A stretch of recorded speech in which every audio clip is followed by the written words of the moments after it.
നേരെ ഇരിക്കുമ്പോൾ തന്നെ കാല് മരവിക്കുകയും അരയ്ക്ക് കീഴ്പോട്ട് ഒരു തളർച്ച അനുഭവപ്പെടുകയും ചെയ്യുന്നുണ്ട്.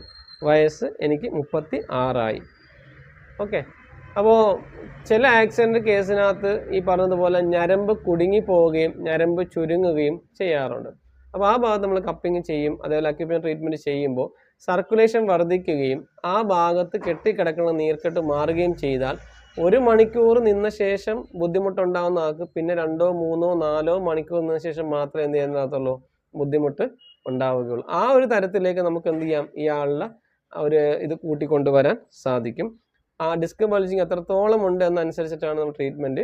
തീർച്ചയായും ഞരമ്പിനകത്ത് നീർക്കെട്ട് കെട്ടി വന്ന ശേഷം ഡിസ്ക് ബൾജ് ചെയ്ത് വന്ന കേസാണ്, തീർച്ചയായും അത് മാറും. ഇനിയല്ല ഡിസ്ക് പൊട്ടിപ്പോവുകയോ മറ്റോ എന്തെങ്കിലും ആണെങ്കിൽ അത് മാറുകയില്ല. എന്ത് തന്നെയായാലും ആശ്വാസം ലഭിക്കും. ലാസ്റ്റ് ചോദ്യം വന്നിരിക്കുന്നത്, അക്യുപഞ്ചറിനകത്ത് സ്കിൻ വൈറ്റനിങ് സാധിക്കുമോ?